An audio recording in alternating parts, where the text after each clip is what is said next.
Hey everybody, what's going on? Welcome back to another movie review. Hope you guys have been enjoying the Eternals review. Hope you guys enjoyed that review, the lengthy review that it is. Um, and first off, if you hear some noise in the background, that's just because some people are over. And I would wait for tomorrow, but I just can't wait because I am too excited to to delay filming this. I want to talk about this movie. I think that kind of also gives a hint as to how I feel about this movie. Um, and that movie we're talking about today is Spencer, the latest crack at the Princess Diana story, or at least that it seems that way. Because let me make this clear, because I think that some people uh, are gonna walk into this with some really bad expectations because this is not a biopic. Okay, I just want to lay out the groundwork. This is not a biopic. At the very beginning of the film, this is not a spoiler. It's literally right at the beginning. There is a title card that appears indicating that, and also again looking at my notes just so you guys know. Um, at the very beginning of the film, there's a title card that appears indicating that we're about to watch a fable. Um, so it's basically saying up front that look, uh, this is not a biographical telling of Princess Diana. This is just our take and our idea of what Diana might have been feeling at this particular point in her life, particularly on through the course of 3 days on Christmas Eve, Christmas Day, and then after Christmas, um, and stars Kristen Stewart. So, um, okay, so to put things in perspective, I just want to put everything in perspective first. Um, I was really excited to see this movie, but I wasn't sure what to expect going into it. Again, I had those same impressions that everyone else is having, which is that I thought it was going to be a biographical telling, and then I watched the movie, and it's not that.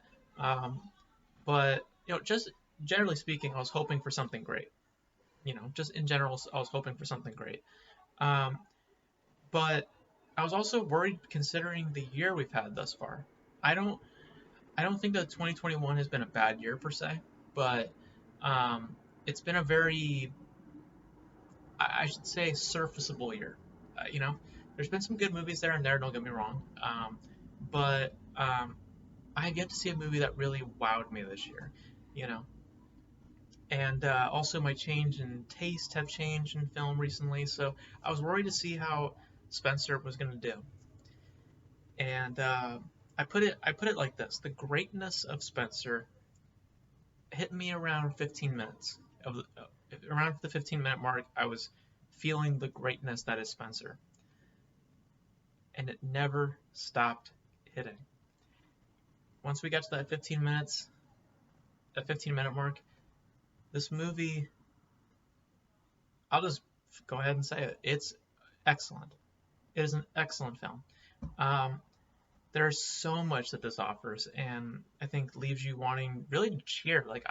When the credits started rolling, I just applauded because I was absolutely blown away by by the craftsmanship being put on display, which I think was just breathtaking.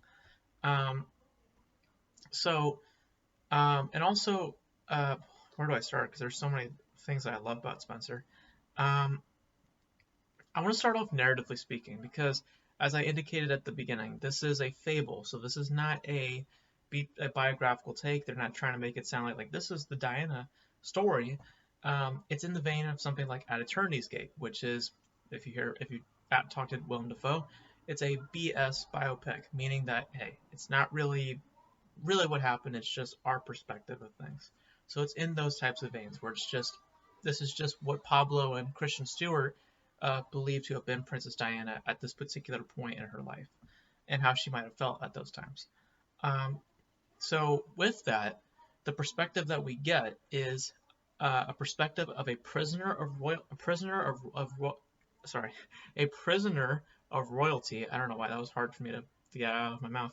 It's about a prisoner of royalty seeking a life of normalcy while losing a sense of reality. That's what I believe Spencer is about. And I believe that approach, to get right into the positives, the approach that Pablo takes, the director, who also did Jackie, which I've not seen, and I desperately want to see now. Um, the approach that Pablo takes here is absorbing and quite visceral, like in many respects. Um, like there's no scene where I don't feel the tension or the emotions. They're just like dripping off the screen, and and it also helps quite a bit with Johnny Greenwood's beautiful and effective score. Like every scene is graced with such a beautiful music in the background and fantastic camera placement. Like I was blown away by the camera placement, just where they place the camera, and just the cinematography in general just looks striking and stunning. All those components together, um, you with them all together, you always feel what Diana is feeling. Like you never feel like you're too distant from anything. You always feel like you're completely connected with her throughout the entire film. Um, and those praises that I gave for the cinematography and the direction and all that, I give the same stuff, the same to the production in general, because um, like each room or landscape that Diana walks into is like filled with variety and like texture and presentation. And I can also say the same thing about the costumes.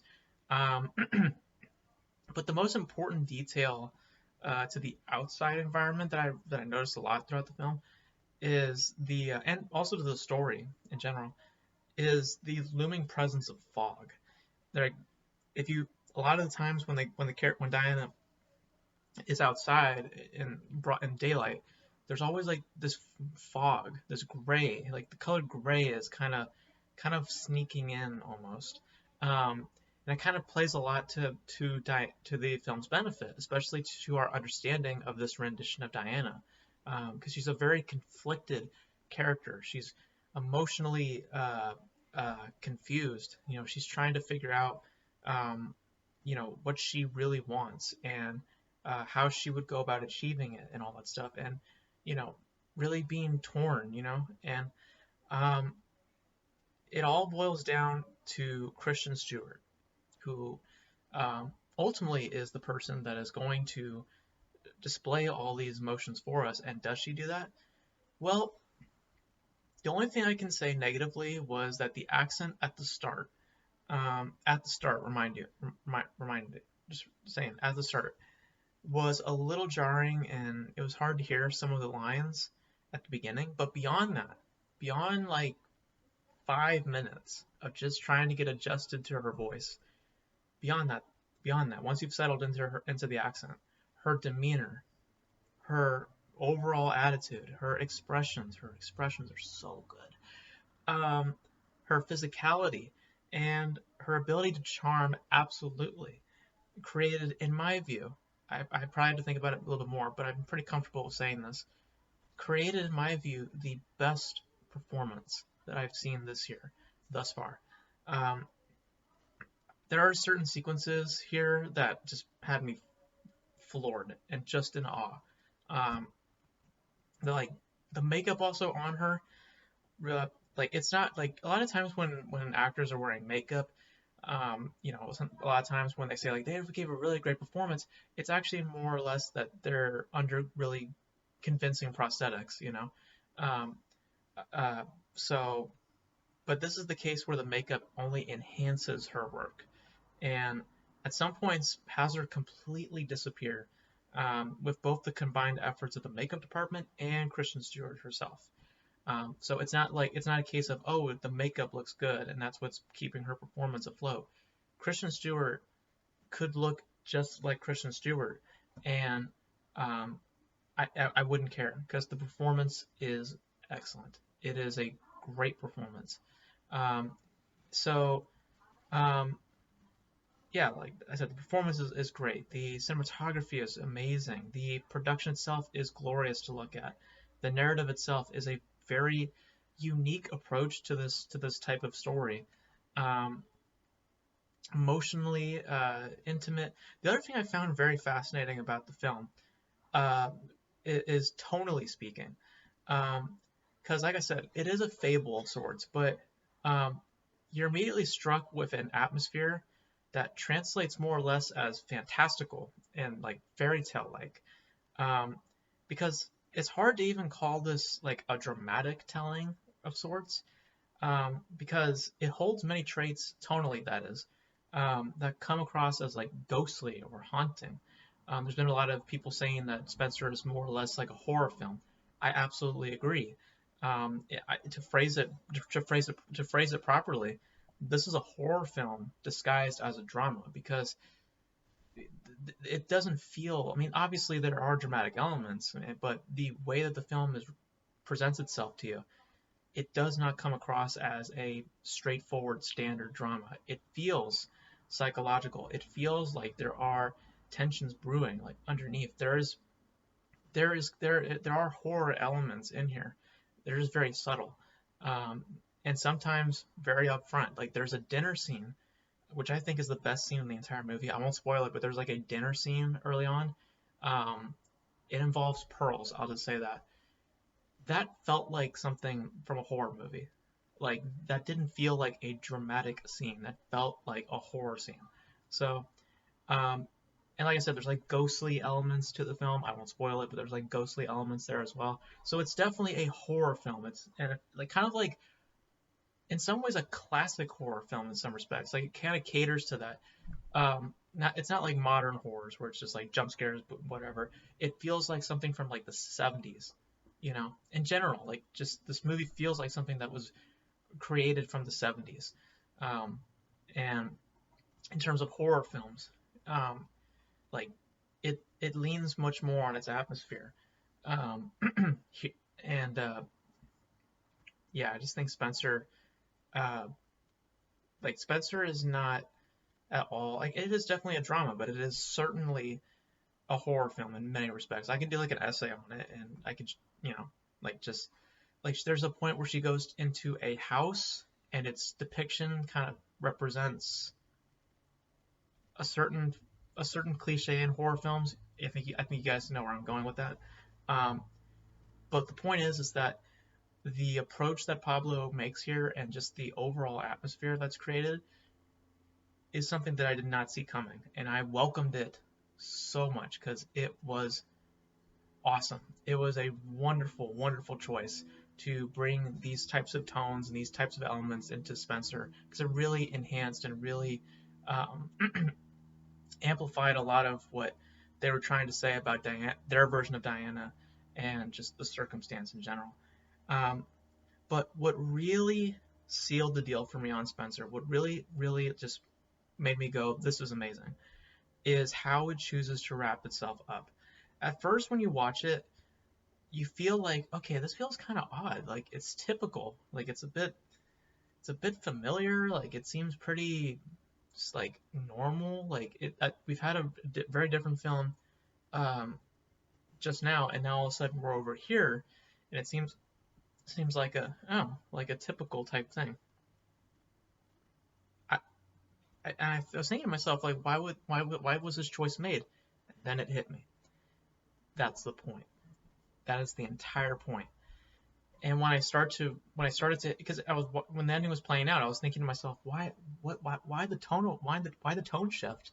And and then I started to think about the what Diana was speaking about in the film, um, and um, and then it hit me. It's like, oh no, this is exactly what she would want. This is exactly the point. Like it's intentional. It's an intentional choice to make the ending feel typical, standard, and for a better word, just normal. Because believe me, when you watch the ending of Spencer, you're gonna go, okay, we just made a big shift.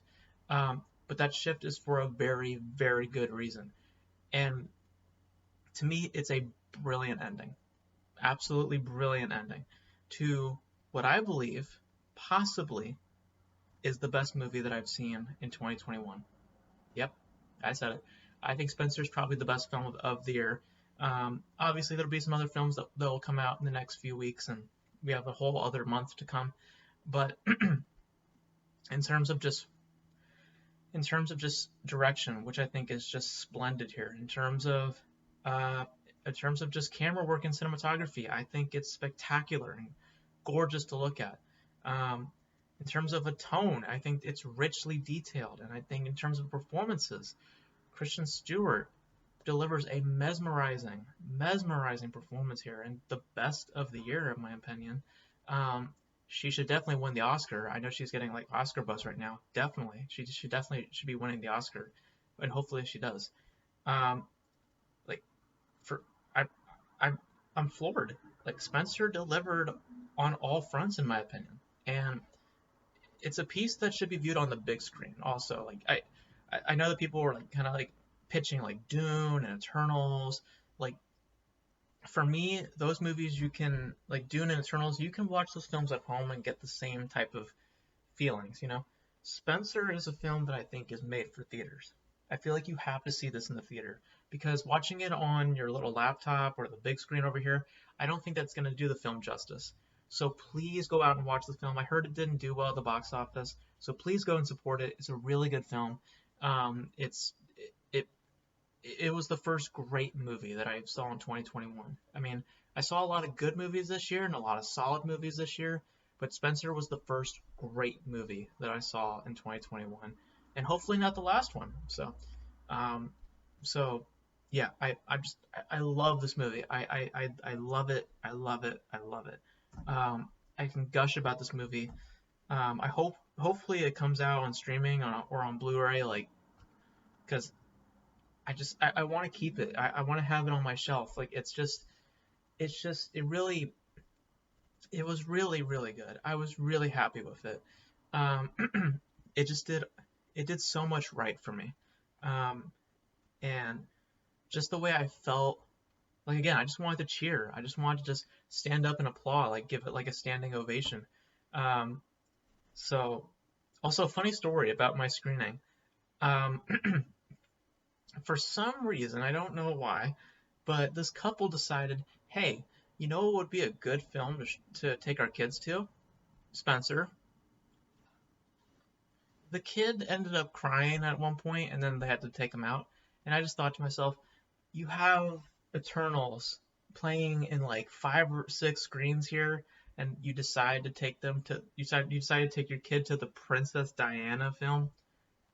Did you think this was like a Disney movie or something? I don't know. I don't know what those parents were thinking, but um, didn't disrupt my experience. But it was just like, really, like you're bringing a kid here. But anyways, Spencer is amazing, guys. Spencer is amazing.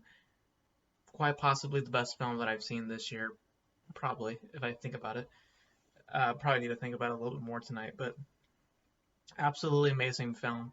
Definitely the first great movie I've seen this year. We'll see how the rest of this month and December looks like, but I might have reviewed my favorite movie of 2021, but we'll see. We'll see what happens. So, but yeah, guys, go support it. It's a really amazing film, and if you guys saw it, let me know your thoughts on it. Um, uh, like if I were to describe Spencer to you, like if I were to pitch it to you, I would not say it's a biopic on Princess Diana. I would say that it's a fairy tale of sorts that involves Princess Diana. That's the best way to describe it. It is not in any form a biopic. It is not in any form a biopic. And as I said a little earlier, the best comparison to make with Spencer is At Eternity's Gate. It's a BS biopic. It's essentially watching a filmmaker's viewpoint. You know, I know movies are all about filmmakers' viewpoints, but it's not um, it's not trying to say this is the story of this person. It's just it's simply saying, hey, this is what I think happened. Or this is what I think she might have felt. You know, that's basically what Spencer is. It's the same idea of At Eternity's Gate. Um, and it's the reason why I also say At Eternity's Gate is because they're similar in how they approach their subjects. There's similarities. They're very different films, but there are some few similarities.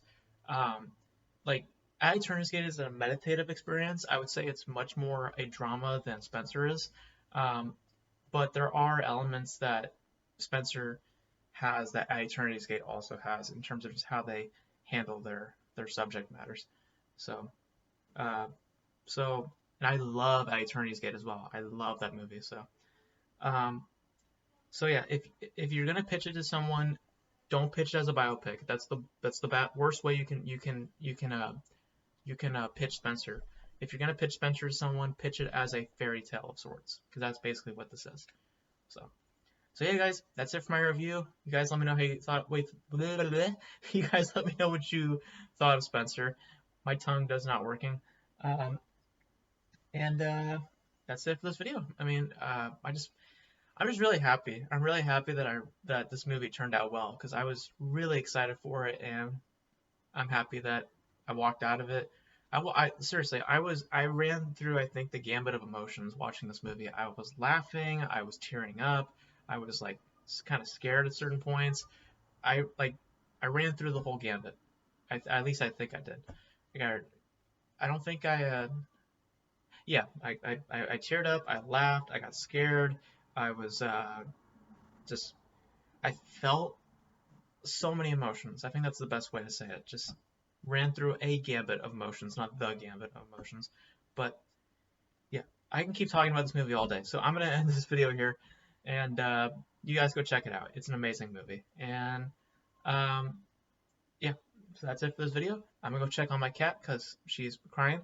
And uh, you guys let me know your thoughts on the film, and I'll catch you guys next time. Bye.